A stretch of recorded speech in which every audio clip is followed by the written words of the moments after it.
പ്രിയമുള്ളവരെ, വചനജ്വാല 1738 ദിനത്തിലേക്ക് പ്രവേശിക്കുന്ന ഇന്ന് ജൂൺ 4 വ്യാഴാഴ്ച എല്ലാവർക്കും ഏറ്റവും സുന്ദരമായ ഒരു സുപ്രഭാതം ആശംസിക്കുന്നു. ഇന്ന് നമ്മൾ ഈശോയുടെ തിരുഹൃദയ വണക്കമാസം 4-ാം ദിവസത്തിലേക്ക് പ്രവേശിക്കുന്നു. ഇന്നത്തെ വചനവായനയിൽ എസെക്കിയേലിന്റെ പുസ്തകം 23-ാം അധ്യായം 1 മുതൽ 24 വരെയുള്ള തിരുവാക്യങ്ങളാണ് നാം ഇന്ന് ശ്രവിക്കുക. 2 സഹോദരികൾ. എനിക്ക് കർത്താവിന്റെ അരുളപ്പാടുണ്ടായി, മനുഷ്യപുത്ര, ഒരമ്മയ്ക്ക് 2 പുത്രിമാരുണ്ടായിരുന്നു. അവർ ഈജിപ്തിൽ വെച്ച് തങ്ങളുടെ യൗവനത്തിൽ വ്യഭിചാരത്തിലേർപ്പെട്ടു. അവിടെ വെച്ച് അവരുടെ പയോദരങ്ങൾ അമർത്തപ്പെട്ടു. കന്യകകളായിരുന്ന അവരുടെ മാറിടം സ്പർശിക്കപ്പെട്ടു. മൂത്തവരുടെ പേര് ഒഹേല, ഇളയവരുടെ പേര് ഒഹീലിബ എന്നുമായിരുന്നു. അവർ എന്റേതായി. അവർക്ക് പുത്രന്മാരും പുത്രിമാരും ജനിച്ചു. അവരിൽ ഒഹേല സമരിയായെയും ഒഹാലിബ ജെറൂസലേമിനെയും സൂചിപ്പിക്കുന്നു. ഒഹേല എന്റേതായിരുന്നപ്പോൾ വ്യഭിചാരം ചെയ്തു. അവൾ അസീറിയക്കാരനായ തന്റെ കാമുകന്മാരിൽ അഭിലാഷം പൂണ്ടു. നീലവസ്ത്രധാരികളായ യോദ്ധാക്കളും ദേശാധിപതികളും സേനാപതികളുമായ അവർ അഭികാമ്യരും അശ്വാരൂഢരുമായ യുവാക്കന്മാരായിരുന്നു. അസീറിയയിലെ പ്രമുഖന്മാരായ അവരോടുകൂടെ അവൾ ശയിച്ചു. താൻ മോഹിച്ച എല്ലാവരെയും ബിംബങ്ങളാൽ അവൾ തന്നെ മലിനയാക്കി. ഈജിപ്തിൽ വെച്ച് പരിശീലിച്ച വ്യഭിചാര വൃത്തി അവൾ ഉപേക്ഷിച്ചില്ല. അവർ അവളുടെ യൗവനത്തിൽ അവളോടൊപ്പം ശയിച്ചു.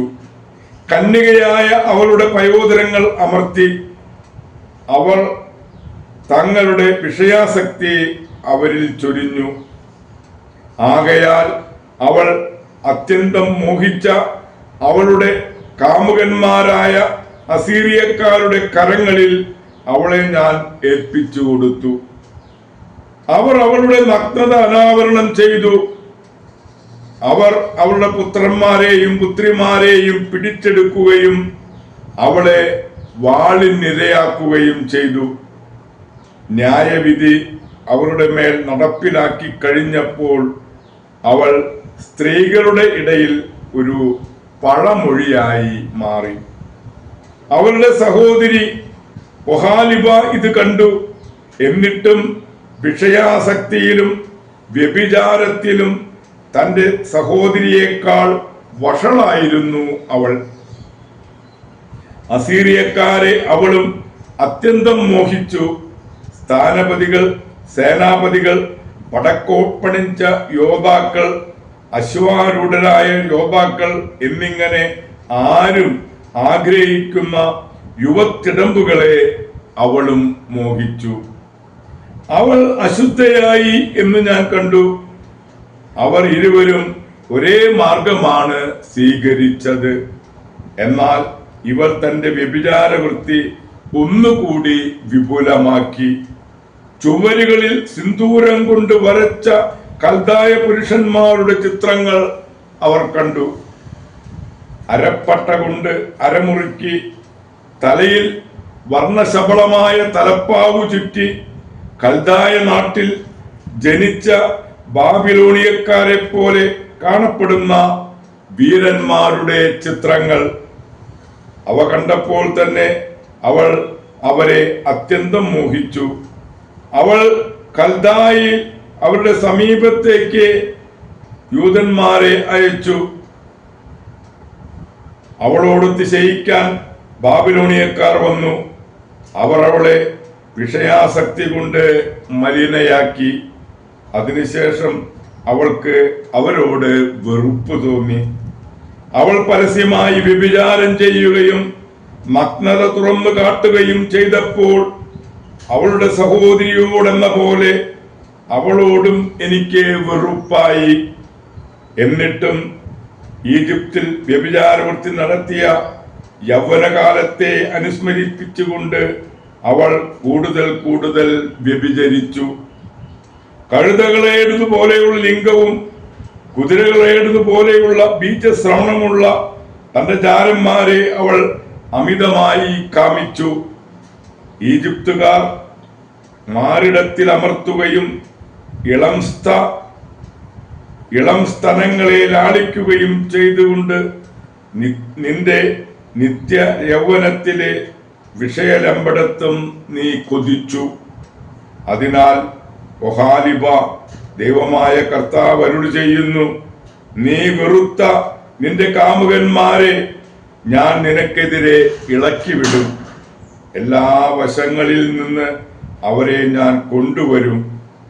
ആരും കൊതിക്കുന്ന യുവാക്കളായ സ്ഥാനപതികളും സേനാനായകന്മാരും പ്രഭുക്കന്മാരും അശ്വാരൂഢരുമായ ബാബിലോണിയക്കാരെയും കൽദായക്കാരെയും പൊക്കോദ്, ഷോവ, കോവ എന്നീ ദേശക്കാരെയും ഞാൻ എല്ലാ അസീറിയക്കാരെയും കൊണ്ടുവരും. അവർ ധാരാളം രഥങ്ങളോടും വാഹനങ്ങളോടും കാലാൾപ്പടയോടും കൂടെ വടക്കു നിന്ന് നിനക്കെതിരെ വരും.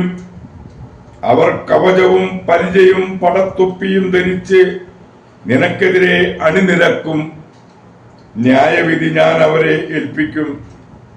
അവർ തങ്ങളുടെ ന്യായമനുസരിച്ച് നിന്നെ വധിക്കും.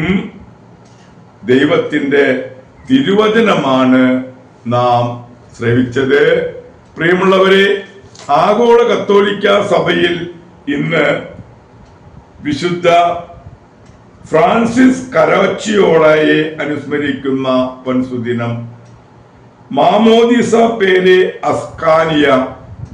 ചെറുപ്പത്തിൽ കുഷ്ഠരോഗമുണ്ടായെന്നും ദൈവസേവനത്തിന് ജീവിതം നേർന്നപ്പോൾ രോഗം മാറിയതുമായി പറയപ്പെടുന്നു. വായനയായിരുന്നു ഹോബി. പ്രാർത്ഥന, വിശുദ്ധ കുർബാനയുടെ സന്ദർശനം, രോഗീ ശുശ്രൂഷ എന്നിവയിലും മുഴുകി. തുടർന്ന് സൈനിക കൊലപ്പുള്ളികളെ നന്മരണത്തിന് ഒരുക്കുന്ന സഭയിലേക്ക് ചേർന്നു. അടുത്ത വർഷം മൈനർ ക്ലർക്ക് റെഗുലർ എന്ന ഒരു സന്യാസ സഭ സ്ഥാപിച്ചു. ഉപവാസം, ചമ്മട്ടിയടി, വിശുദ്ധ കുർബാനയുടെ ആരാധന തുടങ്ങിയ പ്രായശ്ചിത്ത പ്രവൃത്തികൾ ദിനം പ്രതി അനുഷ്ഠിച്ചു പോന്നു. 25-ാം വയസ്സിൽ വ്രതവാഗ്ദാനം ചെയ്യുമ്പോൾ ഫ്രാൻസിസ് കരാച്ചിയോള എന്ന പേര് സ്വീകരിച്ചു. 2 കൊല്ലത്തിന് ശേഷം സുപ്പീരിയറായി. അദ്ദേഹത്തിന്റെ തീഷ്ണത മൂലം മാർപ്പാപ്പയാകാൻ ശ്രമിച്ചെങ്കിലും അദ്ദേഹം എതിർത്തു. 44-ാം വയസ്സിൽ പനി മൂലം പരലോകപ്രാപ്തനായി. പ്രിയമുള്ളവരെ, ഇന്നു തന്നെ നമ്മൾ വിശുദ്ധ മരിയ എലിസബത്ത് ഹെസൽ ബ്ലാഡിനെ കൂടി അനുസ്മരിക്കുന്ന പൊൻസുദിനമാണ്. വിശുദ്ധ മരിയ എലിസബത്ത് ഹെസൽ ബ്ലാഡിന്റെയും വിശുദ്ധ ഫ്രാൻസിസ് കരാച്ചിയോളയുടെയും മധ്യസ്ഥം യാചിച്ചുകൊണ്ട് ഇന്നത്തെ ഈ നല്ല ദിവസത്തിലേക്ക് നമുക്ക് പ്രവേശിക്കാം. എല്ലാവരെയും ദൈവം സമൃദ്ധമായി അനുഗ്രഹിക്കട്ടെ. എല്ലാവർക്കും നല്ല ഒരു വ്യാഴാഴ്ച ദിവസം ആശംസിക്കുന്നു.